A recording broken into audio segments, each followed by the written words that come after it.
समाजाला भेडसावणाऱ्या समस्या सुटाव्यात यासाठी एका समूह मनाची निर्मिती करण्याचा प्रयत्न कशेडी माथ्यावर चालू आहे.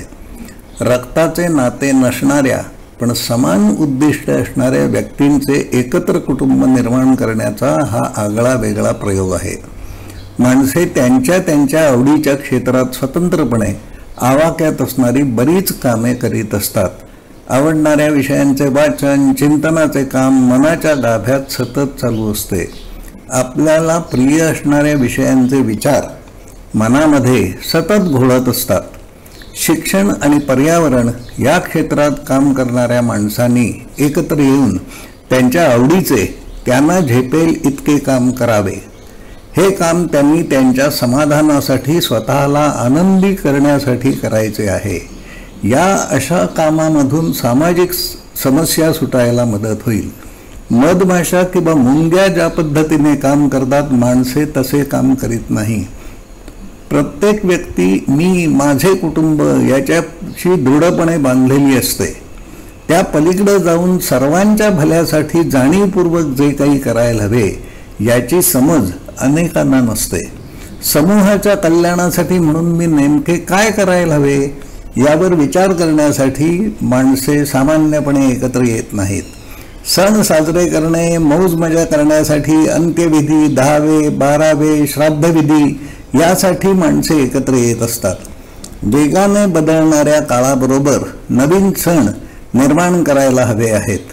शिक्षण आणि पर्यावरण या विषयावर मंथनाची प्रक्रिया निरंतर चालू राहायला हवी. मेंदूतील सायनॅप्सिसचे जोड सतत काम करीत असतात.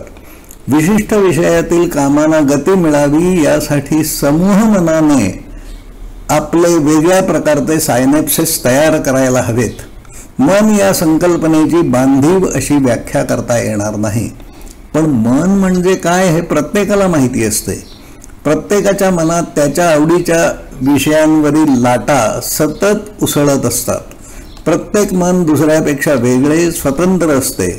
गर्भात असणाऱ्या मुलाच्या मनात काय चालू असते याचे आकलन त्याच्या आईलाही होत नाही. मनातील विचारांचे प्रवाह सतत वाहते असतात. झोपेतही ते चालू असतात. माणूस त्याला प्रिय असणाऱ्या विषयावर निरंतर विचार करीत असतो. त्या संबंधित दिवास्वप्ने पाहण्यात गुंग असतो. पण हे सारे त्याच्या एकट्याच्या मनोविश्वात चालू असते. शिक्षण चित्रात बदल व्हायला हवा असे अनेकांना वाटते.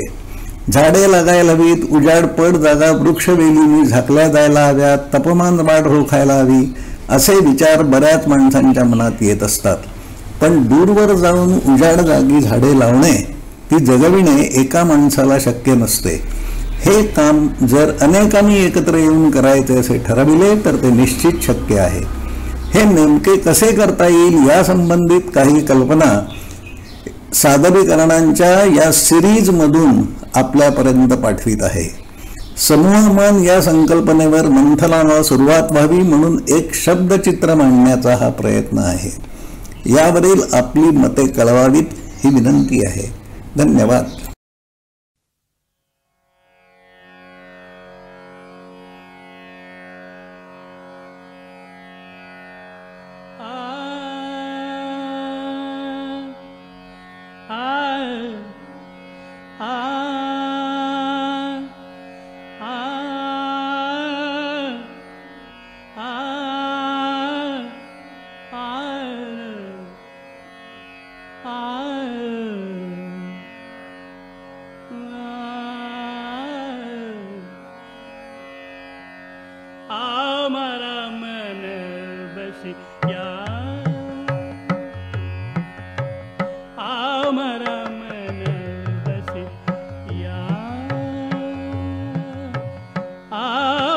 मन